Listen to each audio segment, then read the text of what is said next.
the benefit and the privilege of having one of ABC's really standout partners come forward to speak to the children.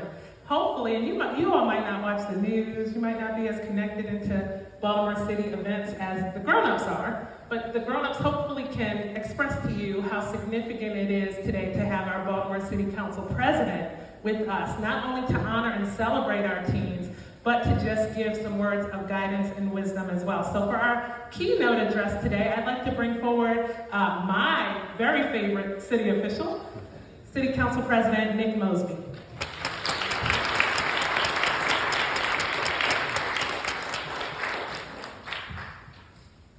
Good morning. Come on, we can do better than that. Good morning. Good morning. There we are. Sorry for the shorts in the church. I didn't know we were going to be in the sanctuary, in and out of different events, but I wanted to make sure that I made this event. And the reason is, at the end of the day, everybody in this room understands and knows the importance of setting up our children for success. So I would like to thank Chrissy for your amazing leadership in leading the Associated Black Charities. I would like to thank Carolyn for your amazing vision and wanting to inspire the next generation. I would like to thank the 59 families who saw it fit to sign their children up. And most importantly, I would like to thank you, the 59 young folks who participated in this program. We are here today to celebrate you, to celebrate the knowledge, the access, the experience that you've gained over the past 6 weeks with ABC, because we understand and know at the foundation of our success is our health and our finances. If we take our health away, we can't be successful. That's why we have to put the right things in our body and take care of ourselves. And if we don't do the same things for our finances, we will be in the same situation. The reality is, when we talk about America, and it's real to understand and know our past, to try to figure out our present, but more importantly, plot the path forward for our future. The reality is our country was set up in a way where every single one of you, including myself, was a tool. We were a commodity. We were owned. So our blood, our sweat, our tears that built these roads, that built these buildings, that created the wealth that we have in America today, you know what? We weren't able to benefit from it. Someone else was able to benefit from us. So just like if we decided to go out and buy wood, and in order to build a shed, we needed nails, we needed a hammer, we needed tools. Black folks in this country, we were those tools.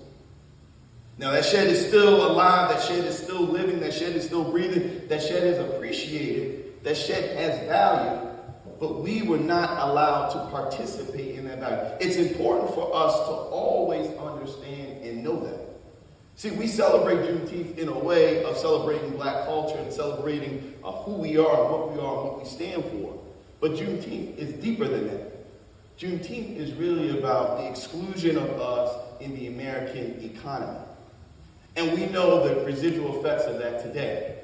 The young folks, raise your hand if you understand and know what the racial wealth gap is. What that means.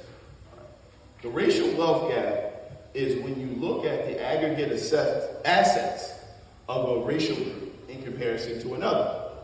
So right now, in America, the racial wealth gap between white families and Black families is, for white folks, it's about $125 trillion in total assets. You know what for Black folks? Somebody take a guess. Yes, sir. 5 trillion? That's pretty close. $8 trillion.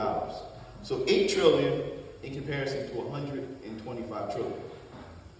That is literally the root of our issue. So, like Chrissy said, Madam CEO said, when we talk about the conditions of our communities, when we talk about access to quality health care, when we talk about the food that we put into our bodies, when we talk about crime and all the grime and issues that are in our communities, it's all based off of the clear principle in a very capitalistic society of economy. So in City Hall or Annapolis or even the White House, we can push and push and push policy. We can push for social programming. We can push for civil rights. But until we understand and know that it's a very clear path for us to figure out how we move our communities forward is through economics and civil rights is when we start winning. So young folks, every single lesson that you learn, understand and know that you are to take those principles and continue to move that ball forward. You don't have to have $1 million to save. You don't have to have $1 million to invest. But the habits that you guys are taking on right now, particularly our young teens that are starting to get jobs, those habits persist. And I ask you, I plead you, I beg with you today to utilize the principles that you've learned in this program. It's not how much you make, it's how much you spend. And then what you save, what you do with that. That's what this is here today. So again, congratulate to the 59 young folks who were able to participate in this amazing program. More importantly, congratulations to your family. Understand and know that this is the first step to creating generational wealth, not only for yourself, but more importantly for your families. Thank you so much, Chrissy.